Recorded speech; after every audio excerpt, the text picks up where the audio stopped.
విశ్వావసు నామ సంవత్సరం దక్షిణాయనం మార్గశిర మాసం శుక్లపక్షం హేమంత ఋతువు దశమి నవంబర్ 30వ తేదీ. అఖిలాండ కోటి బ్రహ్మాండ నాయకుడైన స్వర్ణగిరి శ్రీ వెంకటేశ్వర స్వామి వారికి ప్రాతకాలంలో అర్చక స్వాములు సుప్రభాత సేవను విశేషంగా నిర్వహించడం జరిగింది.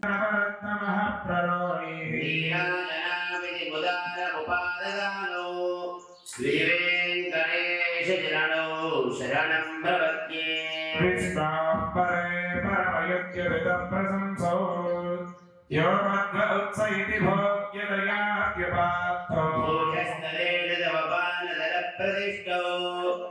వెంకటేశ చరణో శరణం భవత్యే.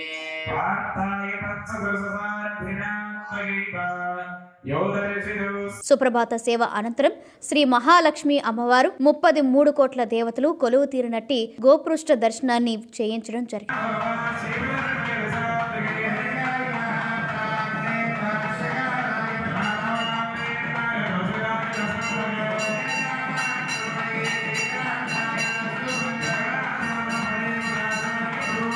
ఈ రోజు 5:45 శ్రీ వెంకటేశ్వర స్వామి వారికి నిత్యారాధన నిమిత్తం అర్చక స్వాములు వేద మంత్రోచ్చరణలతో సువర్ణ బిందె తీర్థమును బంగారు బావి నుండి తీసుకువచ్చారు.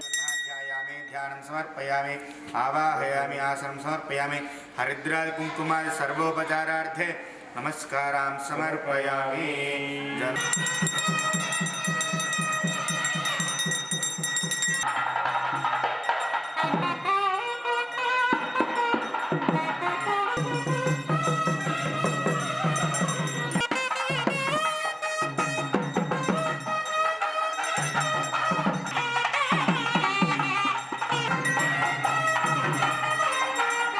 ఉదయం 7 గంటలకు శ్రీ వెంకటేశ్వర స్వామి వారిని మణిమయ శోభిత స్వర్ణాభరణాలతో పరిమళ భరత పుష్ప మాలలతో శోభాయమానంగా అలంకరించి సహస్ర నామార్చన సేవను ఘనంగా నిర్వహించారు.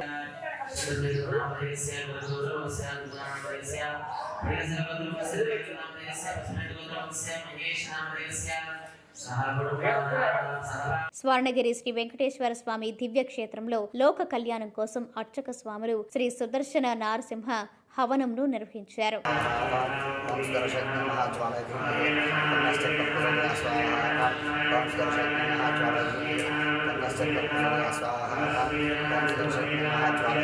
ఉదయం 10:30 జగదేక చక్రవర్తి అయిన శ్రీ పద్మావతి గోదాదేవి సమేత శ్రీ వెంకటేశ్వర స్వామి వారికి పట్టు పితాంబరాలు ధరింపచేసి నవరత్న ఖచ్చిత స్వర్ణాభరణాలతో పరిమళ భరత పుష్పం మాలలతో అలంకరించి శ్రీ స్వామివారి నిత్య కళ్యాణ మహోత్సవాన్ని అర్చక స్వాములు అంగరంగ వైభవంగా నిర్వహించారు. భక్తులు శ్రీవారి కళ్యాణ మహోత్సవాన్ని కన్నుల పండుగగా తిలకించారు.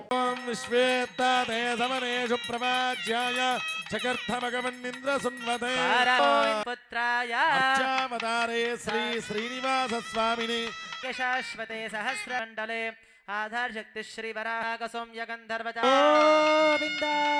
మంగళ సూత్రాలు రెండిటి రాజా వరుణ ధ్రువందేవ బృహద గోవింద